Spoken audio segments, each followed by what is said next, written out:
First Samuel, chapter 1. The birth of Samuel. There was a certain man from Ramathaim, a Jephthite from the hill country of Ephraim, whose name was Elkanah, son of Jeroham, the son of Elihu, the son of Tohu, the son of Juph, an Ephraimite. He had two wives. One was called Hannah, and the other Peninnah. Peninnah had children, but Hannah had none. Year after year, this man went up from his town to worship and sacrifice to the Lord Almighty at Shiloh, where Hophni and Phinehas, the two sons of Eli, were priests of the Lord. Whenever the day came from Elkanah to sacrifice, he would give portions of the meat to his wife Peninnah and to all her sons and daughters. But to Hannah he gave a double portion because he loved her, and the Lord had closed her womb.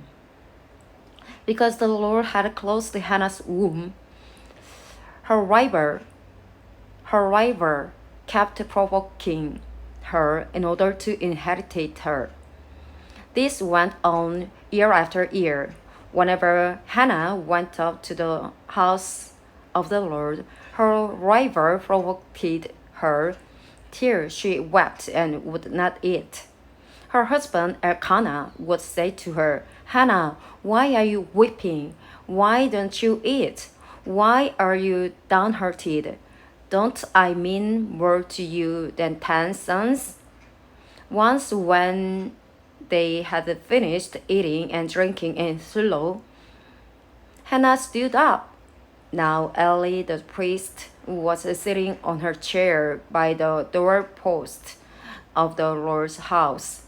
In her deep anguish, Hannah prayed to the Lord, weeping bitterly, and she made a vow, saying, "Lord Almighty, if you will only look on your servant's misery and remember me, and not forget your servant, but give her a son, then I will give him to the Lord for all the days of his life, and no razor will ever be used on his head." As she kept on praying to the Lord, Eli observed her mouth. Hannah was praying in her heart, and her lips were moving, but her voice was not heard. Eli thought she was drunk, and said to her, "How long are you going to stay drunk? Put away your wine." "Not so, my lord," Hannah replied. "I am a woman who is deeply troubled. I have not been drinking wine or beer. I was pouring out my soul to the Lord. Do not take your servant for a wicked woman. I have been praying here out of my great anguish and grief." Eli answered, "Go in peace, and may the Lord of Israel grant you what you have asked of him." She said, "May your servant find favor in your eyes." Then she went her way and ate something, and her face was no longer downcast. Early the next morning, they arose and worshipped before the Lord, and then went back to their home at Ramah. Elkanah made love to his wife Hannah, and the Lord remembered her.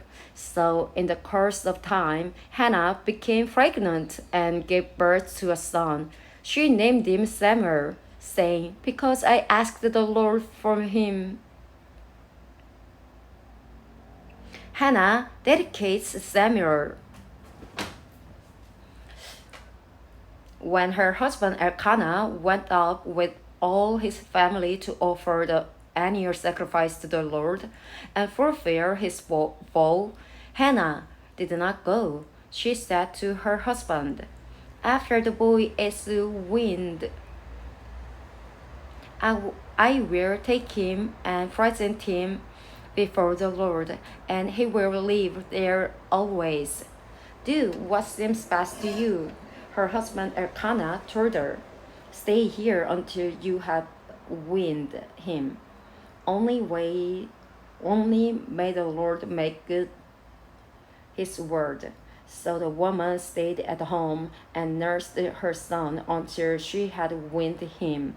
After he was weaned, she took his she took the boy with her, young as he was, along with a 3-year-old bull, an ephah of flour, and a skin of wine, and brought him to the house of the Lord at Shiloh.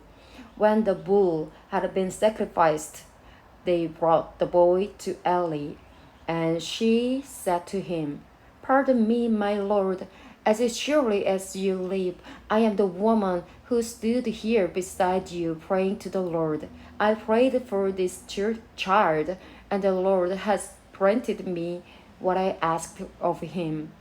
So now I give him to the Lord.